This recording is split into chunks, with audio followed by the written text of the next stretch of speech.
जय माता दी। नमस्कार दोस्तों, स्वागत है आप सभी का हमारे YouTube चैनल लक्ष्मी शर्मा की कहानियां पर। लक्ष्मी नारायण नमः। प्यारे भक्तगणों, आज है 19 जनवरी दिन शुक्रवार और आज आप सभी श्रवण करेंगे अन्न धन की भंडार भरने वाली, सभी कष्टों को हरने वाली वैभव लक्ष्मी की व्रत कथा, अन्नपूर्णा माता की व्रत कथा और श्रवण करेंगे माँ संतोषी की कथा। प्यारे भक्तगणों, आपसे हमारी निवेदन है कि कथा को पूरा अवश्य सुने। भगवान आपकी हमारी सभी की मनोकामना को पूर्ण करे। ताइए कथा शुरू करते हैं। लाखों की जनसंख्या को अपने में समेटे कुशीनगर एक महानगर था। जैसे कि अन्य महानगरों की जीवनचर्या होती है, वैसा ही कुछ यहाँ भी था। यानी बुराई अधिक और अच्छाई कम था, पाप अधिक पुण्य कम था। इसी कुशीनगर में हरिवंश नामक एक सदगृहस्थ अपनी पत्नी दामिनी के साथ सुखी संपन्न जीवन गुजार रहा था। दोनों ही पढ़े नेक और संतोषी स्वभाव के थे। धार्मिक कार्य अनुष्ठानों में उनकी अपार श्रद्धा थी। दुनियादारी से उनका कोई विशेष लेना देना नहीं था। अपने में ही मग्न गृहस्थी की गाड़ी में खींचे चले जा रहे थे। इसी ने ठीक ही कहा है, संकट और अतिथि के आने के लिए कोई समय निर्धारित नहीं होता। कुछ ऐसा ही हुआ दामिनी के साथ। जब उसका पति हरिवंश जाने कैसे बूढ़े लोगों की संगत में फंस गया, तो घर गृहस्थी से उसका मन उचट गया। देर रात शराब पीकर घर आना और गाली गलौज तथा मारपीट करना उसका नित्य का नियम सा बन गया था। जुए, रट्टे, रेस तथा वैश्य गामन जैसे बुरे कर्म भी कुछ संगति की बदौलत उसके पल्ले पड़ गए। धन कमाने की तीव्र लालसा ने हरिवंश की बुद्धि हर ली और उसको अच्छे बुरे का भी ज्ञान न रहा। घर में जो कुछ भी था सब उसके दुर्शनों की भेंट चढ़ गया। जो लोग पहले उसका सम्मान करते थे, अब उसे देखते ही रास्ता बदलने लगे। भूखमरी की हालत में भिखमंगों के समान उनकी स्थिति हो गई थी। लेकिन दामिनी बेहद संयमी और आस्थावान थी तथा संस्कारी स्त्री थी। ईश्वर पर उसे अटल विश्वास था। वह जानती थी कि यह सब कर्मों का फल है।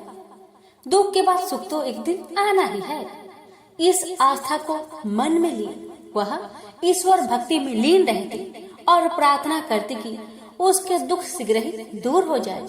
समय का चक्र अपनी रफ्तार से चलता रहा। अचानक एक दिन दोपहर के समय द्वार पर हुई दस्तक की आवाज सुनकर दामिनी की तंद्रा भंग हुई।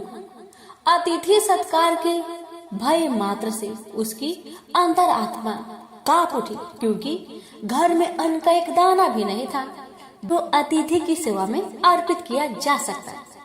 फिर भी संस्कारों की ऐसी प्रबलता थी कि उसका मन अतिथि सत्कार को उद्धत हो उठा। उसने उठकर द्वार खोला, देखा सामने एक दिव्य पुरुष खड़ा था। बड़े बड़े घुंघराले श्वेत केश, चेहरे को ढके हुए लहराती दाढ़ी, गेरुए वस्त्र का अवतरण पहने उनके चेहरे से तेज टपक पड़ रहा था। आंखों मानो अमृत वर्षा कर रही हो। उस दिव्य पुरुष को देखकर दामिनी को अपार शांति का अनुभव हुआ और वह उसे देखते ही समझ गई कि आगत वास्तव में कोई पहुंचा हुआ सिद्ध महात्मा है।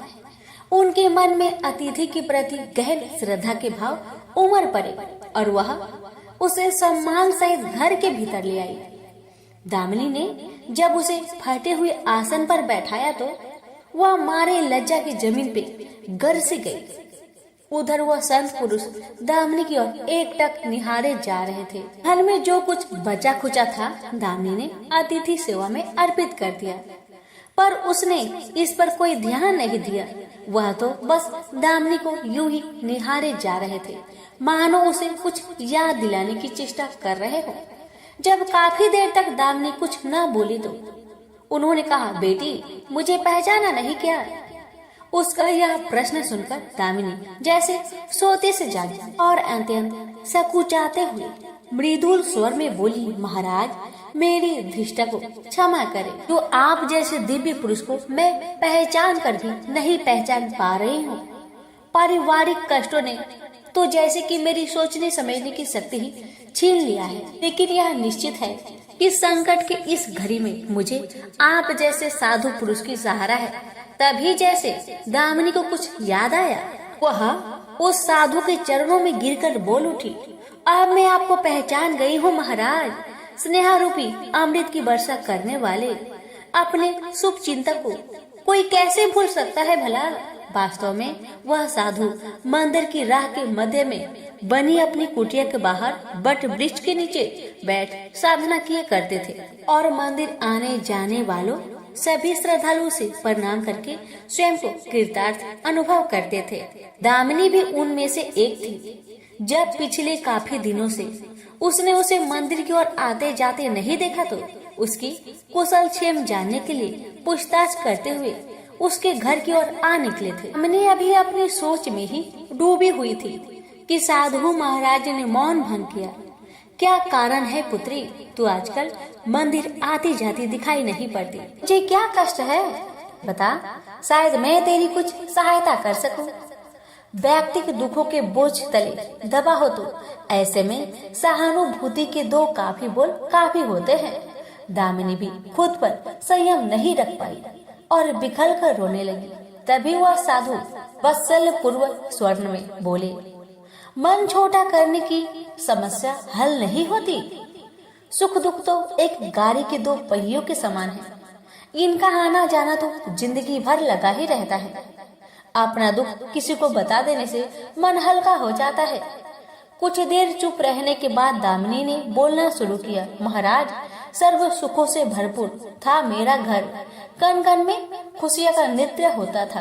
पति भी नेक और ईमानदार थे। सदा जीवन उच्च विचार की आधारशिला पर टिकी हुई थी। हमारी गृहस्थी रुपए पैसे की भी कोई कमी नहीं थी। सुबह शाम घर में ईश्वर वंदना होती थी। लेकिन अचानक न जाने किसकी नजर लग गई। हमारा भाग्य हमसे उठ सा गया है। मेरे पति कुसंगति में फंसकर अपना सब कुछ गवा बैठे हैं। अब तो ऐसा लगता है जैसे मैं भी साथ छोड़कर जाने को तैयार बैठा है। भिखारियों से भी बदतर स्थिति हो गई है हमारी। दामिनी की करुण व्यथा सुनकर साधु का हृदय हाहाकार कर उठा। वह द्रवित स्वर में बोल उठे, बेटी कर्म का लेखा तो भोगना ही पड़ता है। तुम्हारे कष्टों का भी कर्मों से नाता है, लेकिन तुम चिंता ना करो, सब कुछ पहले जैसा हो जाएगा। दुख के बाद ही सुख आता है। दुख सहे बिना सुख की सच्ची अनुभूति हो ही नहीं सकती। तुम माँ लक्ष्मी के प्रति श्रद्धा जारी रखो। सबका उद्धार करने वाली प्रेम का छलकता सागर है माँ लक्ष्मी। अपने भक्तों पर सदैव उनकी कृपा दृष्टि रहती है। तुम संपूर्ण आस्था के साथ माँ वैभव लक्ष्मी का व्रत करना शुरू करो। तुम्हारी साधना अवश्य रंग लाएगी। दामिनी एक संस्कारी स्त्री थी। धर्म कर्म में उसकी आगाध आस्था थी। माँ वैभव लक्ष्मी के व्रत की बात सुनकर उसका चेहरा दमक उठा। बोली, महाराज यदि इस व्रत को करने से मेरे परिवार पर आई विपदा टल सकती है तो मैं इसे जरूर करूंगी। आप मुझे बताएं कि इस व्रत को कब और कैसे किया जाता है। साधु महाराज दामिनी की भक्ति भावना देखकर प्रसन्न होकर बोले, बेटी सारे जगत का कल्याण करने वाली माँ वैभव लक्ष्मी की व्रत की विधि में कल्याण तुम्हें बता रहा हूँ। प्रत्येक शुक्रवार को यह व्रत किया जाता है। सर्वप्रथम जितने शुक्रवार को यह व्रत करना हो उसका संकल्प लेकर माँ वैभव लक्ष्मी को मन ही मन प्रणाम करें। स्नान आदि से निवृत्त होकर स्वच्छ धवल वस्त्र पहनकर पूरब दिशा की ओर मुख करके आसन पर बैठे। सामने एक चौकी पर चावल की एक ढेरी लगाकर उस पर पानी से भरा कलश स्थापित करें, जो तांबे का होना चाहिए। कलश को कटोरी से ढक दे और उस कटोरी में कोई भी स्वर्ण भूषण रखे। सोना ना हो तो चांदी का भूषण रखे। वह भी पास ना हो तो रुपए का सिक्का भी काम दे सकता है। शुद्ध घी का दीपक तथा अगरबत्ती जलाए और मन ही मन पूर्ण श्रद्धा के साथ माँ वैभव लक्ष्मी का जाप करते रहे। श्री यंत्र माँ लक्ष्मी का प्रिय यंत्र है। उसे सत सत नमन करे। फिर यंत्र उपलब्ध ना हो तो पुस्तक में दिए गए उसके स्वरूप से काम चल जाएगा। साथ ही माँ वैभव लक्ष्मी के सभी स्वरूप को नमस्कार करें। कटोरी में रखे गहने या रुपए पर हल्दी, कुमकुम तथा अक्षत अर्पित करें। कोई भी मिष्ठान प्रसाद रूप में रखे। संभव ना हो पाए तो गुड़ या शक्कर से भी काम चला सकते हैं। फिर श्रद्धा पूर्वक माँ की आरती करें। 14 बार प्रेम सहित बोली, जय माँ वैभव लक्ष्मी। माँ वैभव लक्ष्मी मेरी मनोकामना पूरी करे, ऐसा संकल्प लेकर सच्चे मन से माँ से विनती करे। प्रसाद बांटे और स्वयं भी ग्रहण करे। दिन में एक बार स्वास्तिक भोजन करे। यदि संभव हो तो उपवास रखे। पूजा में रखा गहना या रुपया लाल कपड़े में लपेटकर सुरक्षित रखे। यह आगे आने वाले शुक्रवार को पूजा में काम आएगा। कलश में भरा जल तुलसी के पौधे को समर्पित करे तथा अक्षत पंछियों को आहार स्वरूप डाले। ऐसी शास्त्रोक्त विधि से व्रत करने वालों को शीघ्र फल मिलता है। साधु महाराज के मुख रविंद्र से यह वृत्तांत सुनकर दामिनी पुलकित हो उठी। उनके चरण स्पर्श कर उत्साहित स्वर में बोली, अब लगे हाथ उद्धापन के विधि भी बता दे महाराज, इसके बिना तो व्रत अधूरा ही रह जाएगा। अवश्य बेटी कहकर साधु महाराज उद्धापन का विधि बताने लगे। चाहे जितने भी शुक्रवार प्राय 11 या 21 करने का संकल्प लिया हो, लेकिन मन में माँ वैभव लक्ष्मी के प्रति श्रद्धा तथा आस्था बराबर बनी रहनी चाहिए। जिस दिन अंतिम शुक्रवार का व्रत हो उस दिन शास्त्रोक्त विधि से उद्यापन किया जाता है। अन्य शुक्रवारों की भांति ही इस दिन भी पूजन करें। हाँ, प्रसाद के रूप में खीर अवश्य रखें। पूजा के बाद नारियल फोड़कर 7 कुंवारी कन्याओं के चरण धोकर कुमकुम का तिलक लगाकर पूजन करें। उन्हें सामर्थ्य अनुसार दक्षिणा दे और माँ वैभव लक्ष्मी व्रत की पुस्तकें उपहार स्वरूप भेंट में दे। फिर प्रसाद के रूप में खीर वितरित करे। अब माँ वैभव लक्ष्मी के सभी स्वरूप को मन ही मन नमन करते हुए कहे, हे माँ, यदि मैंने शुद्ध तथा निर्मल हृदय से आपकी स्तुति करते हुए वैभव लक्ष्मी व्रत विधि विधान अनुसार पूर्ण किया हो तो मेरी मनोकामना सही पूर्ण करना। संतानहीनों को संतान देने वाली, दुखियों का दुख हरने वाली, अखंड सौभाग्य का वरदान देने वाली, कुंवारी कन्याओं को मन चाह वर दिलाने वाली माँ वैभव लक्ष्मी, आपकी महिमा अपरंपार है। अपने हर भक्त की विपत्तियां हरकर उन्हें सुख समृद्धि प्रदान करना। साधु महाराज से वैभव लक्ष्मी व्रत का शास्त्रोक्त ज्ञान प्राप्त करके दामिनी भाव विभोर हो उठी। उसे अपने भीतर एक अनोखे तथा अस्मित आत्मबल का संचार होता महसूस हुआ।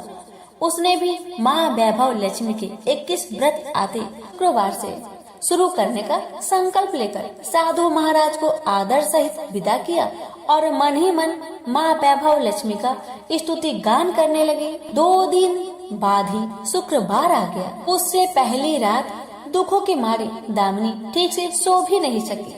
माँ वैभव लक्ष्मी के व्रत करने से उसकी समस्याओं का अंत हो जाएगा, यह सोचकर वह मुख अंधेरे ही उठ बैठी।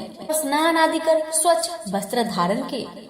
आसन पर पूर्व दिशा की ओर मुख करके दामिनी ने अपने सम्मुख रखी चौकी पर चावल की छोटी सी ढेरी बनाकर उस पर तांबे का कलश रखा। लेकिन जब स्वर्ण भूषण रखने की बात आई तो धर्म संकट में पड़ गई। सारे गहने पति के दुर्सनों की भेंट चढ़ चुके थे। विवाहित स्त्री थी तो मंगलसूत्र भी उतार कर नहीं रख सकती थी और कोई गहना था ही नहीं। तभी उसे उस नन्ही पायलों का स्मरण आया जो उसने अपने आने वाली संतान के लिए बनवा कर रखे थे और अपने पति की निगाहों से भी बचा कर रखे थे। उसने झटपट वह पायल निकाली और गंगा जल से धोकर उसे शुद्ध करके कलश पर रखी, कटोरी में डाल दिया। डिब्बे के तली से बची खुची शक्कर निकालकर उसे प्रसाद के रूप में रखा और विधि अनुसार व्रत किया। सर्वप्रथम उसने अपने पति को प्रसाद दिया। आने वाला पूरा सप्ताह बड़ी ही हंसी खुशी से बीता। बात बात पर झल्ला उठने वाला उसका पति अपेक्षाकृत शांत तथा संयम रहा। कोई मारपीट तथा कलेश घर में नहीं हुआ। इसे दामिनी ने माँ वैभव लक्ष्मी का चमत्कार समझा और मन ही मन उन्हें प्रणाम किया। वैभव लक्ष्मी के प्रति उसकी आस्था और भी बलवती हो गई। प्रकार शास्त्रोक्त विधि से दामिनी ने 20 शुक्रवार के व्रत पूरे कर लिए। इस बीच कई परिवर्तन हुए थे। उसका पति कुसंगति छोड़कर सीधे राह पर आ गया और उसका कामकाज भी जमने लगा था। घर में यदि किसी चीज की बहुतायत नहीं थी तो कमी भी नहीं रह गई थी। यह सब माँ वैभव लक्ष्मी के चमत्कार और दामिनी की आस्था का विश्वास का परिणाम था। 21वें शुक्रवार को व्रत का उद्यापन करना था। साधु महाराज के वचन अब भी मानो दामिनी के कानों में गूंज रहे थे। उनकी बताई विधि के अनुसार ही दामिनी ने शास्त्रोक्त विधि से उद्यापन किया। 7 कुंवारी कन्याओं को भोजन कराकर दक्षिणा दी। आसपास की सौभाग्यवती स्त्रियों में प्रसाद तथा वैभव लक्ष्मी व्रत कथा की पुस्तकें वितरित की। माँ वैभव लक्ष्मी के हर स्वरूप प्रणाम किया और कहा, आपकी महिमा निराली है माँ। आपने मेरे सारे दुख हर लिए, मेरी सभी मनोकामनाएं पूर्ण कर दी माँ। मेरा उजरा घर फिर से बस गया। मेरा यह नया जीवन आप ही की देन है माँ। मैं आजीवन आपकी पूजा अर्चना करूंगी और दूसरों को भी आपकी महिमा से अवगत कराकर वैभव लक्ष्मी व्रत रखने के लिए प्रेरित करूंगी। तो बोलिए प्रेम से, जय माँ वैभव लक्ष्मी की जय, आपकी सदा ही जय हो। संतोषी माता के व्रत को करने वाला कथा कहते वह सुनते समय हाथ में गुड़ व भुने चने रखे।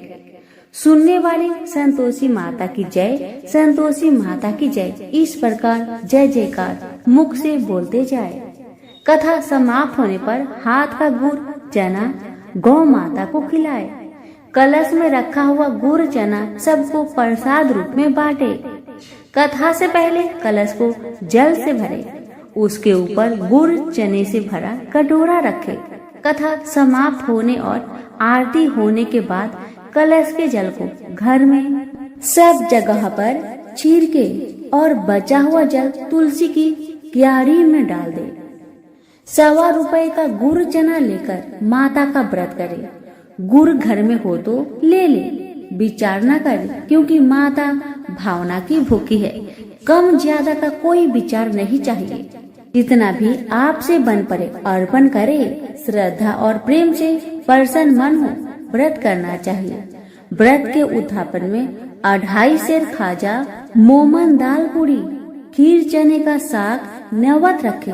घी का दीपक जला संतोषी माता की जय जयकार बोले। नारियल फोड़े। इस दिन घर में कोई खटाई न खाए और न किसी को खाने को दे। इस दिन 8 लड़कों को भोजन कराए। देवर जेठ के लड़के मिलते हो तो दूसरों को न बुलाना। कुटुंब में न मिले तो ब्राह्मण के रिश्तेदारों के या फिर पड़ोसियों के लड़के को बुलाए। उन्हें खटाई की कोई वस्तु ना दे तथा भोजन कराकर यथाशक्ति दक्षिणा दे। नगद पैसे ना दे, कोई वस्तु दक्षिणा में दे। व्रत करने वाला कथा सुन प्रसाद ले, एक समय भोजन करे। इस तरह से माता प्रसन्न होगी और दुख दरिद्रता दूर होकर मनोकामना पूरी होगी। अब सुनिए कथा। पहले बोलिए संतोषी मैया की जय हो। एक बुढ़िया थी, उसके 7 पुत्र थे। 6 कमाने वाले और एक निकम्मा था। बुढ़िया माँ 6 पुत्रों की रसोई बनाती, भोजन कराती और जो बचता वह 7वें को देती थी। परंतु वह बड़ा भोला था, मन में कुछ विचार न करता था। एक दिन अपनी पत्नी से बोला, देखो मेरी माता का मुझ पर कितना प्यार है। वह बोली, क्यों नहीं, सबका जूठा बचा हुआ तुमको जो खिलाती है। वह बोला, ऐसा भी कहीं हो सकता है। मुझे तुम्हारी बातों पर भरोसा नहीं। जब तक मैं अपनी आँखों से ना देख लूं, मैं मान नहीं सकता। पत्नी ने कहा, देख लोगे तब मानोगे। कुछ दिन बाद बड़ा त्योहार आया। घर में 7 प्रकार के भोजन और चूरमा के लड्डू बने। वह जांचने को सिर दर्द का बहाना बनाकर पतला कपड़ा सिर पर ओढ़कर रसोई में सो गया और कपड़े में से सब कुछ टुकुर टुकुर देख रहा था। 6 भाई भोजन करने आए। उसने देखा माँ ने उनके लिए सुंदर सुंदर आसन बिछाए, 7 प्रकार की रसोई परोसी। वह आग्रह करके उन्हें जिमाती है। वह देखता रहा। छयो भाई भोजन करके उठे तब जूठी थालियों में से लड्डू के टुकड़ा उठाकर एक लड्डू बनाया। जूठन साफ कर माँ ने उसे पुकारा, उठ बेटा, छयो भाई भोजन कर गए, अब तू ही बाकी है, उठ ना। कब खाएगा? वह कहने लगा, माँ मुझे भोजन नहीं करना, मैं परदेश जा रहा हूँ। माता ने कहा, कल जाता हो तो आज चला जा। वह बोला, हाँ हाँ आज ही जा रहा हूँ। यह कहकर वह घर से निकल गया। चलते समय पत्नी की याद आई। वह गौशाला में कंडे थाप रही थी। वह जाकर बोला, हम जावे परदेश को, आवेंगे कुछ काल, तुम रहियो संतोष से धर्म अपनो पाल। वह बोली, जाओ पिया आनंद से, हमरो सोच हटाए, राम भरोसे हम रहे, ईश्वर तुम्हें सहाय। देवो निशानी अपनी, देख धरु मन धीर, सुधी हमारी ना बिसारी, रखियो मन गंभीर। वह बोला, मेरे पास तो कुछ नहीं, यह अंगूठी है, सो ले लो और अपनी निशानी मुझे दे। वह बोली, मेरे पास क्या है, यह गोबर भरा हाथ है। यह कह उसकी पीठ में गोबर की हाथ की थप्पी मार दी। वह चला गया। चलते चलते दूर देश में पहुंचा। वहाँ एक साहूकार की दुकान थी। वहीं जाकर रहने लगा और कहने लगा, भाई मुझे नौकरी पर रख लो। साहूकार को जरूरत भी थी तो वह बोला, ठीक है रह जा। लड़के ने पूछा, तनख्वाह क्या दोगे? साहूकार ने कहा, काम देखकर दाम मिलेगा। साहूकार की नौकरी मिली। वह सवेरे 7 बजे से रात तक नौकरी करने लगा। कुछ दिनों में साहूकार का सारा लेन देन का हिसाब, ग्राहकों को माल बेचना, सारा काम करने लगा। साहूकार के 7-8 नौकर थे। सब चक्कर खाने लगे कि या तो बहुत होशियार बन गया। सेठ ने भी काम देखा और 3 महीने में उसे आधे मुनाफे का साझेदार बना दिया और 12 बरस में नामी सेठ बन गया और मालिक सारा कारोबार उसके ऊपर छोड़कर बाहर चला गया। अब उधर पत्नी के साथ क्या होता है उसे सुनिए। सास ससुर उसे दुख देने लगे। सारी गृहस्थी का काम करा के उसे लकड़ी लेने जंगल में भेजते और घर की रोटियों के आटे से जो भूसी निकलती थी उसकी रोटी बनाकर रख दी जाती थी और फूटी नारियल की खोपड़ी में पानी। इस तरह दिन बीतते रहे। एक दिन की बात है, वह लकड़ी लेने जा रही थी कि रास्ते में बहुत सी स्त्रियां संतोषी माता की व्रत करती दिखाई दी। वहीं खड़ी हो वह भी कथा सुन और बहनों से बोली, बहन तुम किस देवी देवता का व्रत करती हो और इसके करने से क्या फल होता है? इस व्रत के करने की विधि क्या है? यदि तुम अपने इस व्रत का विधान मुझे समझाकर कहोगी तो मैं भी तुम्हारा बड़ा एहसान मानूंगी। तब उनसे एक स्त्री बोली, सुनो, यह संतोषी माता का व्रत है। इसके करने से निर्धनता, दरिद्रता का नाश होता है, लक्ष्मी आती है, मन की चिंताएं दूर होती है, घर में होने से मन को सुख, प्रसन्नता और शांति मिलती है। व्रत के दिन घर में खटाई कोई न खाए। यह सुनकर बहू चल दी। रास्ते में लकड़ी बोझ को बेच दिए और उन पैसों से गुड़ चना ले माता के व्रत की तैयारी कर आगे चली गई और सामने मंदिर देख पूछने लगी, यह मंदिर किसका है? सब बच्चे कहने लगे, संतोषी माता का मंदिर है। यह सुन माता के मंदिर में जा माता के चरणों में लौटने लगी। दिन हो विनती करने लगी, माँ मैं निपट मूर्ख हूँ, व्रत के नियम कुछ नहीं जानती, मैं बहुत दुखी हूँ। हे माता जगत जननी, मेरा दुख को दूर कर, मैं तेरी शरण में हूँ। माता को दया आई। एक शुक्रवार बीता कि दूसरे शुक्रवार को ही इसके पति का पत्र आया और तीसरे को उसका भेजा पैसा भी आ गया। यह देख जेठानी मुंह सिकुड़ने लगी। इतने दिनों में इतना पैसा आया, इसमें क्या बड़ाई है? लड़के ताने देने लगे कि काकी बुलाने से भी नहीं बोलेगी। बेचारी सरलता से कहती, भैया पत्र आवे रुपया आवे तो हम सबके लिए अच्छा है। ऐसा कहकर आंखों में आंसू भरकर संतोषी माता के मंदिर में आ मातेश्वरी के चरणों में गिरकर रोने लगी। माँ, मैंने तुमसे पैसा नहीं, मुझे पैसे से क्या काम है माँ, मुझे तो अपने सुहाग से काम है। मैं तो अपने स्वामी के दर्शन और सेवा मांगती हूँ। तब माता ने प्रसन्न होकर कहा, जा बेटी, तेरी स्वामी आएगा। यह सुन खुशी से बावली हो घर का काम काज करने लगी। अब संतोषी माँ विचार करने लगी, इस भोली पुत्री से मैंने तो कह दिया तो उसका पति आएगा, पर आवेगा कहाँ से? वह तो इसे सपने में भी याद नहीं करता। उसे याद दिलाने के लिए मुझे जाना पड़ेगा। इस तरह माता बुढ़िया के सपना में जा प्रकट हो कहने लगी, साहूकार के बेटे, सोता है या तू जागता है? वह बोला, माता, सोता भी नहीं जागता भी नहीं, बीच में ही हूँ, कहो क्या आज्ञा है? माँ कहने लगी, तेरा घर बार कुछ है या नहीं? वह बोला, मेरा सब कुछ है माँ, बाप भाई बहन व पत्नी, क्या कमी है? माँ बोली, भोले पुत्र, तेरी स्त्री घोर कष्ट उठा रही है, तेरे माँ बाप उसे दुख दे रहे हैं, वह तेरे लिए तरस रही है, तू उसकी सुधि ले। वह बोला, माता, यह तो मुझे मालूम है, परंतु जाऊं कैसे? परदेश की बात है, लेन देन का कोई हिसाब नहीं, जाने का कोई रास्ता नजर नहीं आता। माँ, कैसे चला जाऊं?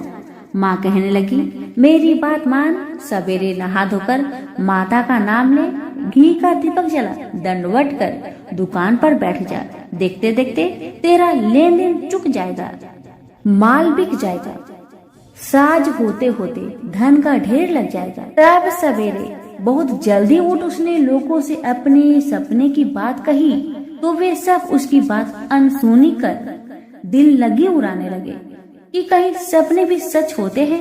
एक बूढ़ा बोला, देख भाई, मेरी बात मान, इस तरह साच झूठ करने के बदले देवता ने जैसा कहा है वैसा ही करो, तेरा इसमें क्या जाता है? अब बूढ़े की बात मानकर नहा धोकर संतोषी माता को दंडवत कर घी का दीपक जलाकर दुकान पर बैठ गया। थोड़ी देर में क्या देखता है कि दिन वाले रुपए लाए, लेने वाले हिसाब लेने लगे, कोठे में भरे सपनों के खरीदार नगद दाम में सौदा करने लगे। शाम तक धन का ढेर लग गया। माता का यह चमत्कार देख खुशो मन में माता का नाम ले घर जाने की वास्ते गहना कपड़ा खरीदने लगा और वहाँ के काम से निपटकर तुरंत रवाना हुआ। वहाँ पत्नी बेचारी जंगल में लकड़ी लेने जाती, लौटते वक्त माता जी के मंदिर में विश्राम करती है। वह तो उसका रोज रुकने का स्थान ठहरा। दूर से धूल उठती देखकर वह माता से पूछती है, हे माता, यह धूल कैसे उड़ रही है? माँ कहती है, हे पुत्री, तेरा पति आ रहा है, अब तू ऐसा कर, लकड़ियों के 3 बोझ बना ला, एक नदी के किनारे रख, दूसरा मेरे मंदिर पर और तीसरा अपने सिर पर रख। तेरे पति को लकड़ी का गट्ठा दिख मोह पैदा होगा, वह वहाँ रुकेंगे, नाश्ता पानी बना खा पी कर माँ से मिलने जाएगा। तब तू लकड़ी का बोझ उठाकर जाना और बीच में चौक के गट्ठा डालकर 3 आवाजें लगाना, लो सासू जी, लकड़ियों का गट्ठा लो, भूसे की रोटी दो, नारियल के खोपरे में पानी दो, आज मेहमान कौन आया है? माँ की बात सुन उसने कहा, बहुत अच्छा माता, कहकर प्रसन्न हो लकड़ियों के 3 गट्ठे ले आई, एक नदी के तट पर, एक माता के मंदिर पर रखा। इतने में ही मुसाफिर आ पहुंचा। सूखी लकड़ी देख उसके पति की इच्छा हुई कि यही निवास करे और भोजन बना खा पी कर गाँव जाए। इस प्रकार भोजन बना, विश्राम करके वह गाँव को गया। जब वह सबसे प्रेम से मिल रहा था, उसी समय पत्नी सिर पर लकड़ी का गट्ठा लिए आती है। लकड़ी की भारी बोझ आंगन में रखकर जोर से 3 आवाज देती है, लो सासू जी, लकड़ी का गट्ठा लो, भूसे की रोटी दो, नारियल के खोपरे में पानी दो, आज कौन मेहमान आया है? यह सुनकर उसकी सास अपने दिए हुए कष्टों को भुलाने हेतु कहती है, बहू ऐसा क्यों कहती है? तेरा मालिक ही तो आया है। आ बैठ जा, मीठा भात खा, भोजन कर, कपड़े गहने पहन। इतने में आवाज सुन उसका स्वामी बाहर आता है और अंगूठी देख व्याकुल हो माँ से पूछता है, माँ यह कौन है? माँ कहती है, बेटा यह तेरी पत्नी है। आज 12 वर्ष हो गए जब से तू गया है, तब से सारे गांव में जानवर की तरह भटकती रहती है। काम काज घर का कुछ नहीं करती है, 4 समय आकर खा जाती है। अब तुझे देखकर भूसी की रोटी और नारियल के खोपरे में पानी मांगती है। वह लज्जित हो बोला, ठीक है माँ, मैंने इसे भी देखा है और तुम्हें भी देखा है। अब मुझे दूसरे घर की ताली दे दो, उसमें रहूं। तब माँ बोली, ठीक है बेटा, तेरी मर्जी। इतना कहकर ताली का गुच्छा पटक दिया। उसने ताली लेकर दूसरे कमरे में जो तीसरी मंजिल के ऊपर था उसे खोलकर सारा सामान जमाया। एक दिन में ही वहाँ राजा के महल जैसा ठाट बाट बन गया। अब क्या था, वो दोनों सुखपूर्वक रहने लगे। इतने में अगला शुक्रवार आया। बहू ने अपने पति से कहा कि मुझको माँ का उद्यापन की तैयारी करना है और इतना कहकर तैयारी करने लगी। जेठ के लड़कों को भोजन के लिए कहने गई। उन्होंने मंजूर किया, परंतु पीछे जेठानी बच्चों को सिखाती है, देखो रे, भोजन के समय खटाई मांगना जिससे उसका उद्यापन पूरा ना हो। लड़के जीवने आए, खीर पेट भर खाए, परंतु याद आते ही कहने लगे, हमें कुछ खटाई दो, खीर खाना हमें भाता नहीं, खीर देखकर तो हमें अरुचि होती है। बहू कहने लगी, खटाई किसी को नहीं दी जाएगी, यह तो संतोषी माता का प्रसाद है। लड़के उठ खड़े हुए और बोले, पैसे लाओ। भोली बहू कुछ जानती नहीं थी, सो उन्हें पैसे दे दिए। लड़के उसी समय उठ इमली लाकर खाने लगे। यह देखकर संतोषी माता बहू पर क्रोधित हुई।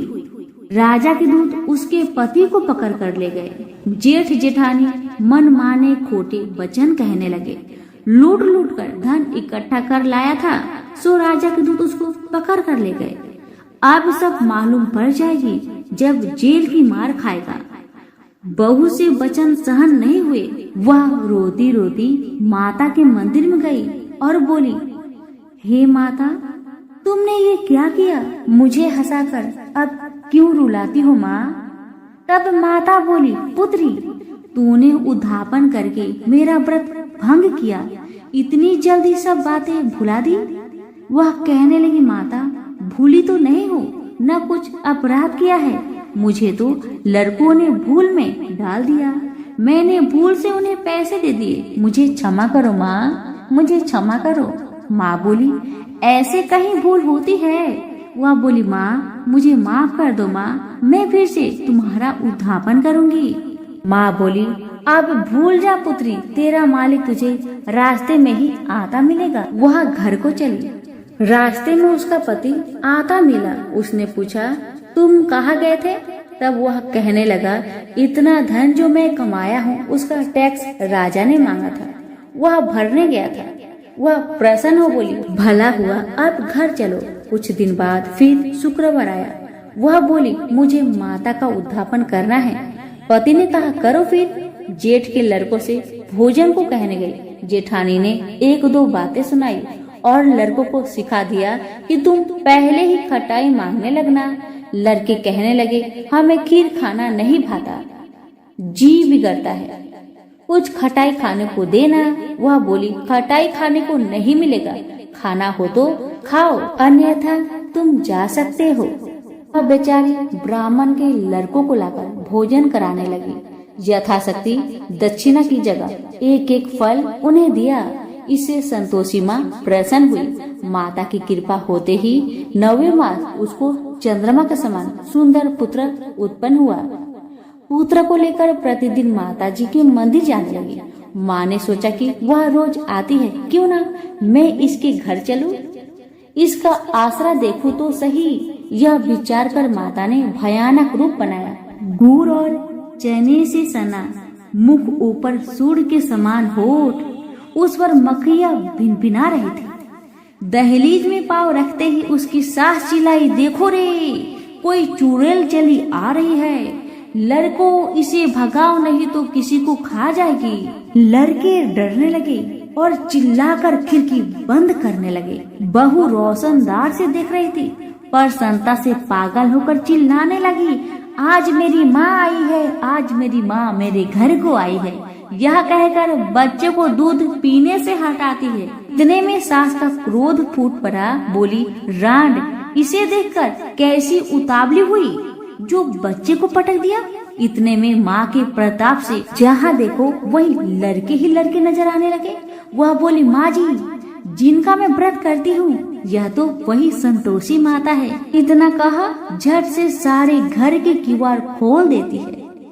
सबने माता के चरण पकड़ लिए और विनती कर कहने लगे, हे माता, हम मूर्ख हैं, हमें अज्ञानी हैं, पापी हैं, तुम्हारे व्रत की विधि हम नहीं जानते, तुम्हारे व्रत भंग कर हमने अपराध किया है माँ। हे माँ, आप हमारा अपराध क्षमा करो। उस प्रकार माता प्रसन्न हुई। माता ने बहू को जैसा फल दिया वैसा माता सबको दे। जो पढ़े उनका मनोरथ पूर्ण हो, जो सुने उनका भी मनोरथ पूर्ण हो। तो प्रेम से बोलिए, संतोषी माता की जय हो। एक समय की बात है, काशी निवासी धनंजय की पत्नी का नाम सुलक्षणा था। उसे अन्य सब सुख प्राप्त थे, केवल निर्धनता ही उसके दुख का कारण था। यह दुख उसे हर समय सताता था।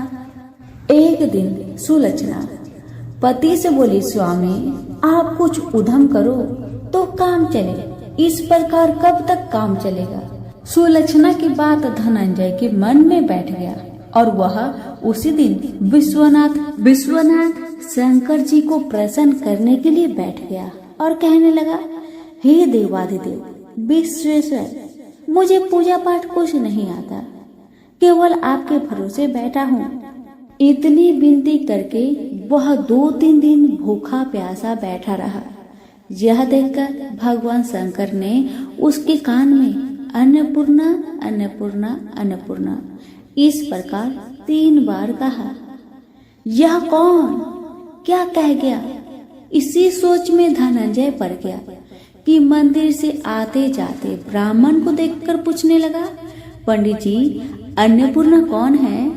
ब्राह्मणों ने कहा, तू अन्न छोड़कर बैठा है, सो तुझे अन्न की ही बात सूझती है, जा घर जाकर अन्न ग्रहण कर। धनंजय घर गया, स्त्री से सारी बात कही। वह बोली, नाथ, आप चिंता ना करें, स्वयं शंकर जी ने यह मंत्र आपको दिया है, वे स्वयं ही खुलासा करेंगे, आप फिर जाकर उनकी आराधना करें। धनंजय फिर जैसा का तैसा पूजा में बैठ गया। रात्रि में शंकर जी ने आज्ञा दी, कहा, तू पूर्व दिशा में चला जा, वह अन्नपूर्णा का नाम जपता जाता और रास्ते में फल खाता, झरनों का पानी पीता जाता। इसी प्रकार कितने ही दिनों तक चलता गया। वहां उसे चांदी सी चमकती वन की शोभा दिखने में आई। सुंदर सरोवर दिखने में या उसके किनारे कितनी अप्सराएं झुंड बनाए बैठी थी और सब माँ अन्नपूर्णा इस प्रकार बार बार कहती थी। यह अगहन मास की उजेली रात्रि थी और आज से ही व्रत का ये आरंभ था। जिस शब्द की खोज करके वह निकला था वह उसे वहां सुनने को मिला। धनंजय ने उनके पास जाकर पूछा, हे देवियों, आप यह क्या कर रही हो? उन सब ने कहा, हम सब माँ अन्नपूर्णा का व्रत करते हैं। व्रत करने से क्या होता है? यह किसी ने किया भी है, इसे कब किया जाए? कैसा व्रत है और कैसी विधि है? मुझे भी कहो। वे कहने लगे, इस व्रत को सब कोई कर सकता है। 21 दिन तक के लिए 21 गांठ का सूत लेना चाहिए। 21 दिन या दिन ना बने तो 1 दिन उपवास करे, या भी ना बने तो केवल कथा सुनकर प्रसाद ले। निराहार रहकर कथा कहे, कथा सुनने वाला कोई ना मिले तो पीपल के पत्तों को रख, सुपारी या घृत कुमारी वृक्ष को सामने कर, दीपक को साक्षी कर, सूर्य, गाय, तुलसी या महादेव को बिना कथा सुनाए मुख में दाना न डाले। यदि भूल से कुछ पड़ जाए तो एक दिवस फिर उपवास करे। व्रत के दिन क्रोध न करे और झूठ न बोले। धनंजय बोला, इस व्रत के करने से क्या होगा?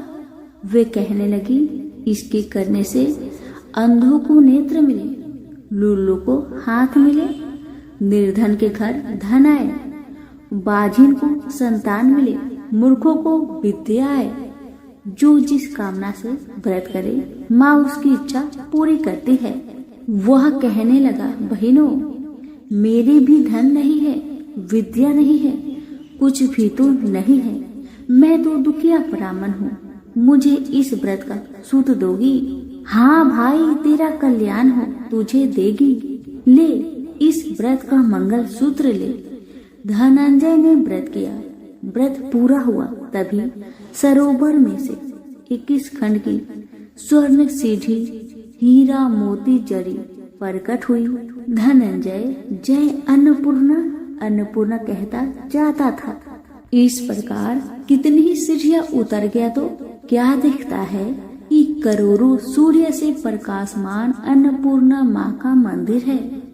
उसके सामने स्वर्ण सिंहासन पर माता अन्नपूर्णा विराजमान है। सामने भिक्षा हेतु शंकर भगवान खड़े हैं। देवगनाएं चंवर डुलाती है। कितनी ही हथियार बांधे पहरा देती है। धनंजय दौड़कर जगदम्बा के चरणों में गिर गया। देवी उसकी मन का कलेश जान गई। धनंजय कहने लगा, माता, आप तो अंतर्यामिनी हो, आपको अपनी दशा क्या बताऊं? माता बोली, मेरा व्रत किया है, जा, संसार तेरा सत्कार करेगा। माता ने धनंजय की जिह्वा पर बीज मंत्र लिख दिया। अब तो उसके रोम रोम में विद्या प्रकट हो गई। इतने में क्या देखता है कि वह काशी विश्वनाथ के मंदिर में खड़ा है। माँ का वरदान ले धनंजय घर आया। सुलक्षणा से सब बात कही। माता जी की कृपा से उसके घर में संपत्ति उमड़ने लगी। छोटा सा घर बहुत बड़ा गिना जाने लगा। जैसे शहद के पत्तों में मक्खियां जमा होती है, उसी प्रकार उनके सगे संबंधी आकर उसकी बड़ाई करने लगे। कहने लगे, इतना धन और इतना बड़ा घर, सुंदर संतान नहीं हो तो इस कमाई का कौन भोग करेगा? सुलक्षणा से संतान नहीं है, इसलिए तुम दूसरा विवाह करो। अनिच्छा होते हुए भी धनंजय को दूसरा विवाह करना पड़ा और सती सुलक्षणा को सौत का दुख उठाना पड़ा। इस प्रकार दिन बीतते गया।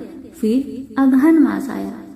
नए बंधन से बंधे पति से सुलक्षणा ने कहलाया कि हम व्रत के प्रभाव से सुखी हुए हैं, इस कारण यह व्रत छोड़ना नहीं चाहिए।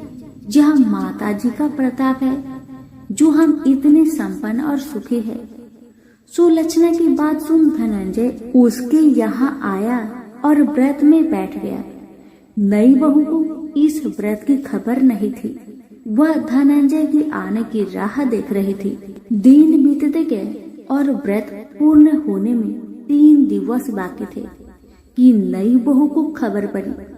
उसके मन में ईर्ष्या की ज्वाला दहक रही थी। सुलक्षणा के घर आ पहुंची और उसने वहां भगदड़ मचा दी। वह धनंजय को अपने साथ ले गई। नए घर में धनंजय को थोड़ी देर के लिए निद्रा ने आ दबाया। इसी समय नई बहू ने उसका व्रत का सूत तोड़कर आग में फेंक दिया। अब तो माता जी का कोप जाग गया। घर में अकस्मात आग लग गई। सब कुछ जलकर खाक हो गया। सुलक्षणा जान गई और पति को फिर अपने घर ले आई। नई बहू उठकर पिता के घर जा बैठी। पति को परमेश्वर मानने वाली सुलक्षणा बोली, नाथ, घबराना नहीं, माता जी की कृपा अलौकिक है। पुत्र कुपुत्र हो जाता है और माता कुमाता नहीं होती। अब आप श्रद्धा और भक्ति से आराधना शुरू करो, वे जरूर हमारा कल्याण करेगी। धनंजय फिर माता के पीछे पड़ गया। फिर वही सरोवर सीढ़ी पर कट हुई, उसमें माँ अन्नपूर्णा कहकर वह उतर गया। वहां जा माता जी के चरणों में रुदन करने लगा। माता प्रसन्न हो बोली, यह मेरी स्वर्ण की मूर्ति ले, उसकी पूजा करना, तू फिर सुखी हो जाएगा। जा, तुझे मेरा आशीर्वाद है। तेरी स्त्री सुलक्षणा ने श्रद्धा से मेरा व्रत किया है, उसे मैंने पुत्र दिया है। धनंजय ने आंखें खोली तो खुद को काशी विश्वनाथ के मंदिर में खड़ा पाया। वहां से फिर उसी प्रकार घर को आया। इधर सुलक्षणा के दिन चढ़े और महीने पूरे होते ही पुत्र का जन्म हुआ। गांव में आश्चर्य की लहर दौड़ गई। मानता आने लगा। इस प्रकार उसी गांव के निसंतान सेठ के पुत्र होने पर उसने माता अन्नपूर्णा का मंदिर बनवा दिया। उसमें माताजी धूमधाम से पधारी, यज्ञ किया और धनंजय को मंदिर का आचार्य का पद दे दिया। जीविका के लिए मंदिर की दक्षिणा और रहने के लिए बड़ा सा सुंदर भवन दिया। धनंजय स्त्री पुत्र सहित वहां रहने लगा। माताजी की चढ़ावे में भरपूर आमदनी होने लगी। उधर नई बहू के पिता के घर डाका पड़ा, सब लूट गया। वे भीख मांगकर पेट भरने लगे। सुलक्षणा ने यह सुना तो उन्हें बुलावा भेजा, अलग घर में रख लिया और उनके अन्न वस्त्र का प्रबंध कर दिया। धनंजय, सुलक्षणा और उसका पुत्र माताजी की कृपा से आनंद से रहने लगे। माताजी ने जैसे इनके भंडार भरे वैसे सबके भंडार भरे।